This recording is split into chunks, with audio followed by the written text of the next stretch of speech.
अस्सलामुअलैकुम वरहमतुल्लाहि वबरकातुहू। जोइया एसोसिएशन में एक दफ़ा फिर से राना हमज़म जी जोइया एडवोकेट की तरफ से आपको वेलकम। उम्मीद है आप सब दोस्त खैरियत से होंगे।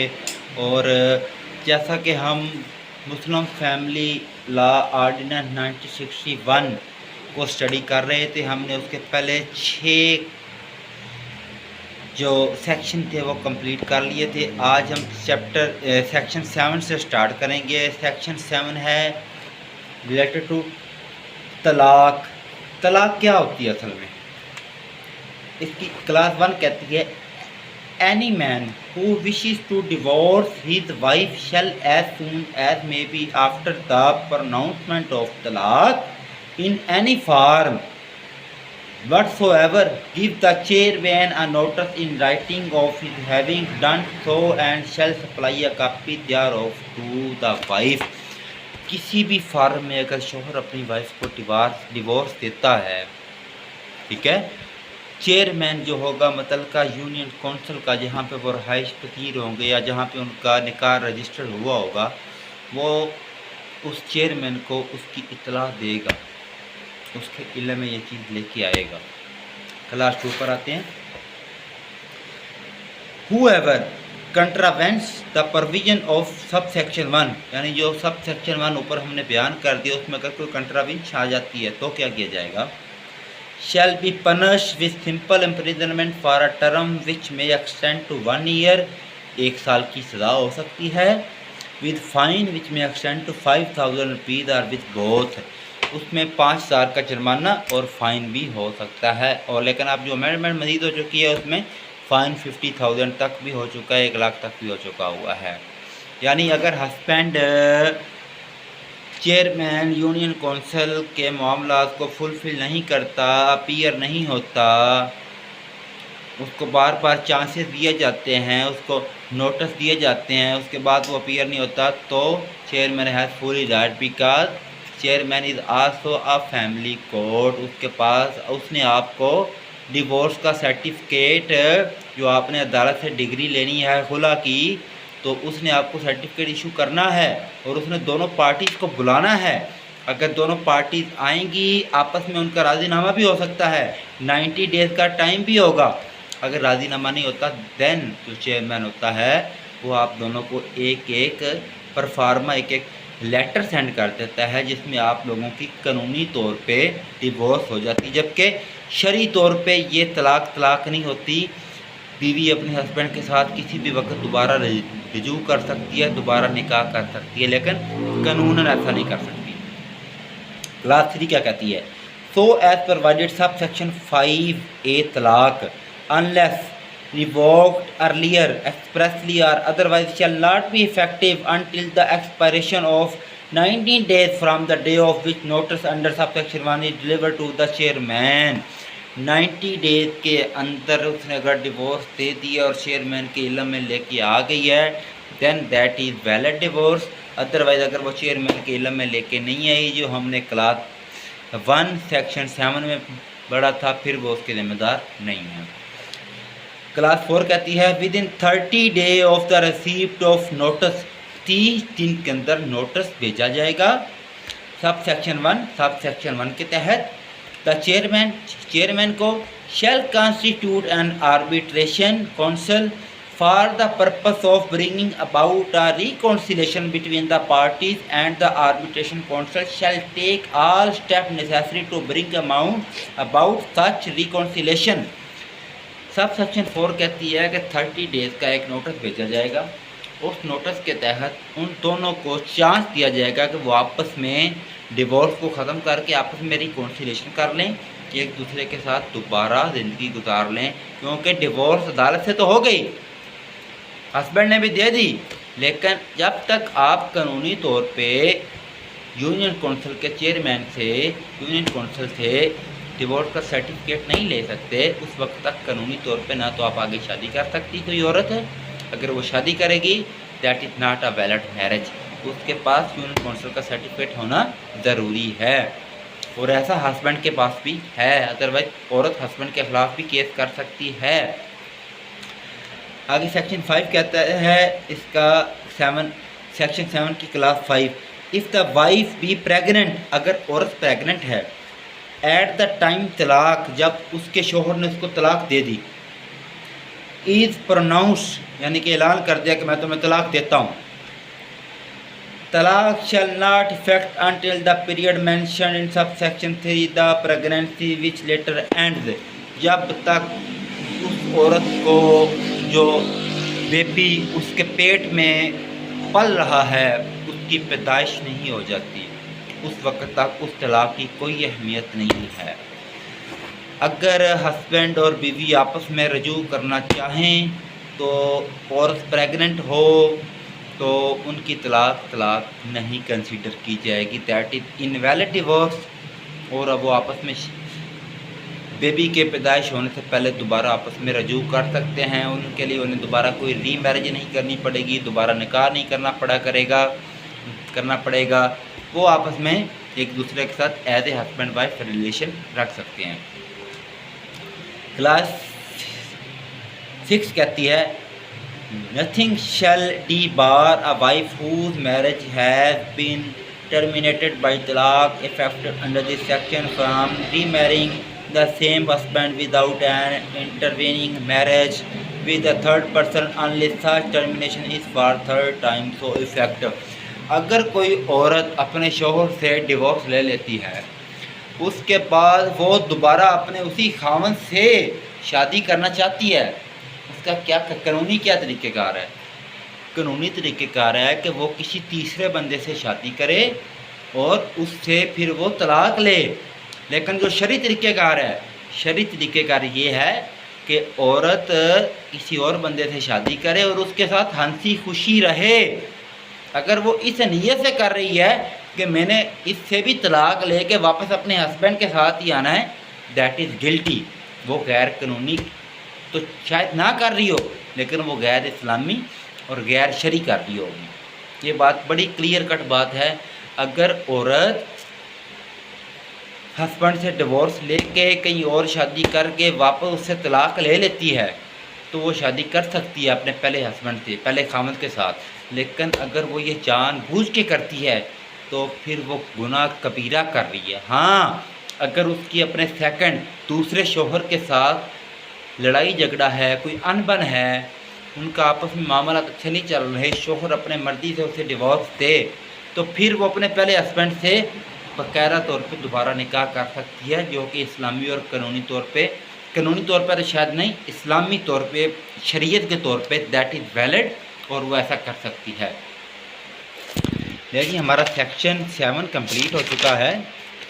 मैं इसमें कोई अथॉरिटी देखना चाह रहा हूँ। एक अथॉरिटी मेरी नज़र में है, अथॉरिटी है page 2007 CLR Lahore page 1166 held no formal order to give effectiveness for it is required rather if not required it will become effective after expiry of 90 days of delivery to husband। अगर 90 days गुजर जाते हैं, 90 दिन गुजर जाते हैं, उसके बाद भी वो एक्शन नहीं लेते तो उसके बाद फिर डिवोर्स यूनियन काउंसिल में जाएगी और वो उसको सॉल्व करेंगे। That is clear. सेक्शन 7 हमारा मतलब तलाक का क्लियर हो चुका है। इसमें कोई बहाम नहीं है, कोई कुछ नहीं। अगर किसी दोस्त को, किसी बहन भाई को, किसी कलीग को समझ नहीं आएगी तो आप इसे कॉन्टैक्ट कर सकते हैं। अब सेक्शन 8 की तरफ आते हैं। Dissolution of marriage other than by talaq. Dissolution of marriage क्या होती है? Dissolution of marriage other than talaq. औरत शोहर के खिलाफ अदालत में तनसीह निकाह का एक केस फाइल करती है। इंग्लिश में जिसे बोलते हैं dissolution of marriage other than talaq. औरत के पास ये राइट है कि वो कोर्ट में अगर इतना भी कह दे कि मुझे अपने शोहर की ज़ात से, उसकी शक्ल से नफ़रत है, तो भी अदालत उसको राइट देती है औरतों को, और वो अदालत औरत के हक़ में फ़ैसला करके औरत को खुला की डिग्री दे देती है। लेकिन ये शरीयत के मुताबिक नहीं है। शरीयत के मुताबिक तब होगा जब हस्बैंड कोर्ट में अपीयर हो के आके केस को प्रॉपर सुनेगा और अदालत के फैसले को एक्सेप्ट करेगा।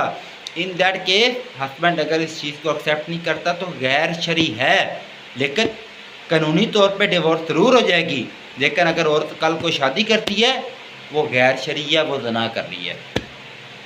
ये बात कुछ दोस्तों को मेरी बहुत गलत लगेगी, लेकिन इस्लामी पॉइंट ऑफ व्यू से अकॉर्डिंग टू शरिया कोड के तहत औरत अगर ऐसा करती है तो वो गुनाह कबीरा करेगी।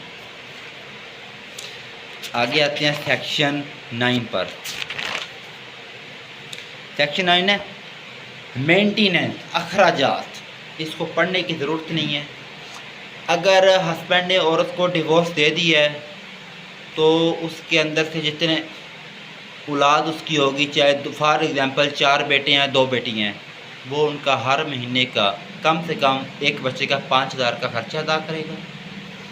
औरत का इद्दत तक का खर्चा, अगर उसने औरत को डिवोर्स दे दी है, अगर उसने औरत को घर से 6 माह से फॉर एग्ज़ाम्पल निकाला हुआ है तो वो पिछले 6 माह का और आइंदा का खर्चा भी औरत को देगा। Because he is the duty bound कि वो औरत को खर्चा दे। और कम से कम खर्चा 5,000 रुपया है। अगर वो खर्चा अफोर्ड नहीं कर सकता तो फिर अदालत के पास मुकम्मल अख्तियारात होंगे कि वो उसकी नाम पे कोई ज़मीन होगी, कोई बैंक बैलेंस होगा, कुछ भी होगा, अदालत उसको फ़रोख्त करके उस औरत को उसके बच्चों का खर्चा दिया जाएगा। और ये खर्चा एनुअल पूरे 10% इजाफा होता रहेगा फ़ी चाइल्ड पर, हर बच्चे पर।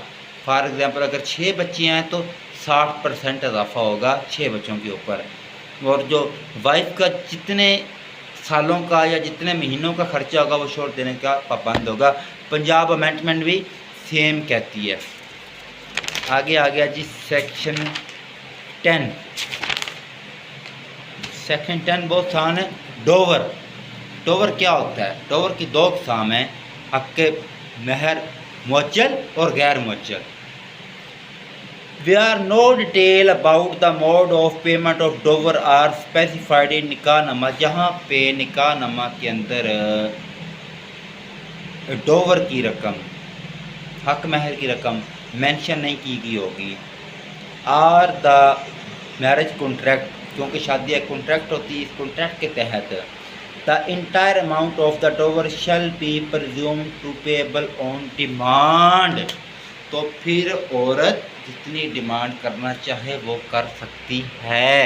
ये कानून ने एक पॉइंट दिया है। अगर निकाहनामा में कोई चीज़ फोकस नहीं है, लेकिन फिर उसके लिए क्या करना होगा? औरत की भी माली हैसियत देखनी होगी। क्या उसके बाप के पास, उसके बहन भाइयों के पास अपना घर है, अपनी गाड़ी है, अपनी कोई कंपनी है, अपना कोई बैंक बैलेंस है? क्या वो उसे औरत को इतना, अपनी बेटी बहन को इतना जहेज दे सकते थे? वो सारे सबूत अदालत में पेश करने होंगे, देन औरत के हक़ में फैसला होगा। आगे आते हैं section 11 power to make rules. क्या इसके रूल्स क्या हैं जो हमने ऊपर सेक्शन पढ़ा है? सेक्शन नंबर 10 क्लास 1 कहती है the federal government in respect of the cantonment areas. Cantonment area that is area जो आर्मी के अंडर होता है, that is called cantonment area. And the provincial government, सूबाई government, in respect of other areas, इसके अलावा जो बाकी के एरियाज होंगे जहाँ पे कोर्ट का जुरिस्डिक्शन होगा, may make rules by carry into effect the purpose of the this ordinance. और जो रूल इस आर्डिनेंस के मुताबिक बनाए गए होंगे उनके मुताबिक अमल किया जाएगा। ये सेक्शन 11 और इस सेक्शन 11 की क्लास 1 कहती है। अब इसकी क्लास 2 की तरफ आते हैं तो क्लास 2 कहती है in making rules under this section the such government may provide that a breach of any rule shall be punishable with simply imprisonment which may extend to be 1 month or with fine which may extend to 200 rupees or with both। इसमें amendment हो चुकी है। शोहर को सज़ा ज़्यादा होती है अगर वो औरत को उसका खर्चा ना दे, डोरी आर्टिकल्स या कोई गिफ्ट्स, या अगर वो आपस में उनका राज़ीनामा ना हो और औरत केस कर दे। 10% हर साल एनुअल में शोहर अगर कोताही करे, छोटे जो उसके 4-6 जितने भी उसकी औलाद होगी उनका 10% एनुअल के हिसाब से खर्चा ना दे, कोर्ट के पास मुकम्मल अख्तियार है। उसकी ज़मीन का रिकॉर्ड निकलवाएं, उसके बैंक बैलेंस का, जहाँ पे वो जॉब करता है उधर का रिकॉर्ड निकलवाएं, और उधर से उसका जो डिपार्टमेंट होगा उसको इन्फॉर्म करें। उधर से डिडक्ट फ़ौरन कटौती हो के पहले पैसे कोर्ट में जमा होंगे, फिर उसको बाकी की तनख्वाह मिलेगी। मेरे पास एक केस था 2018 में, केस उकाड़ा का था, शोहर कराची में जॉब करता था। मैंने अदालत में एक एप्लीकेशन सबमिट कर दी, शोहर खर्चा अदा नहीं कर रहा था। मैंने कोर्ट में एक सिंपल एप्लीकेशन सबमिट कर दी कि जनाब ये बंदा आर्मी में मुलाजिम है, इसके 2 बच्चे हैं, और कोर्ट के पास according to supreme court authority है कि कम से कम 5,000 रुपया खर्चा लगाया जाए। और अगली तारीख पर ही जो बंदा पिछले 1 साल से कोर्ट में नहीं आ रहा था, मेरी एप्लीकेशन देने पर कोर्ट ने वो एप्लीकेशन को एक्सेप्ट किया, और उस बंदे का जो हेड ऑफ आर्मी का डिपार्टमेंट था वहाँ पे अदालत ने एक लेटर लिखा, और वहाँ पे लेटर भिजवाया, और अगली तारीख पर वो बंदा आके उसने पिछला और साबका सारा खर्चा अदा किया।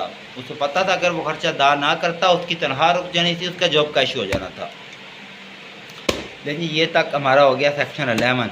सेक्शन 12 ओमिटेड हो चुका है, सेक्शन 13 ओमिटेड हो चुका है। ले जी ये हमारा चैप्टर फर्स्ट जो था मुस्लिम पर्सनल लॉ का 2018, the Muslim family law ordinance 1961। आज की डेट आज 11 डेट होगी है 11/8/2023। हमने मुस्लिम फैमिली लॉ का ये आर्डिनेंस क्लियर कर लिया है। 2 दिन में 2 लेक्चर हुए हैं, हाफ आवर के, 45 मिनट के, कोई 40 मिनट के, कोई 45 मिनट में। लेकिन इन 2 लेक्चर्स में आपको शायद मैंने खर्चे का मतलब बता दिया है, और जो तलाक लेती है खुद लेती है, यूनियन कौंसिल से उसे कैसे परमिशन लेनी है, उसका तरीक़ेकार क्या है, यूनियन कौंसिल का जो चेयरमैन होगा वो कितने दिन का टाइम देगा, अदालत कितने दिन का टाइम देगी, शरई तौर पे इसकी क्या हैसियत होगी, गैर शरई तौर पे अगर वो औरत करेगी तो वो हराम होगा, और अगर औरत किसी दूसरे मर्द से इस नीयत से शादी करे कि मैंने इससे तलाक लेके पहले मर्द से शादी करनी है, कानूनी तौर पे तो वो जायज़ होगा, लेकिन इस्लामी तौर पे वो ज़ना होगा और वो गैर शरई होगा। लेकिन जी तब तक के लिए इजाज़त दीजिएगा। इंशाल्लाह ताला अब जब भी टाइम मिला इंशाल्लाह ताला अगला चैप्टर शुरू करेंगे। इसी बुक का फैमिली लॉ को हमने 1 हफ्ते में ख़त्म करना है। तब तक के लिए इजाज़त दें। जोया लॉ एसोसिएशन की तरफ से, राना हमदम जी की तरफ से, अस्सलाम वालेकुम, पाकिस्तान जिंदाबाद। अल्लाह हाफ़िज़।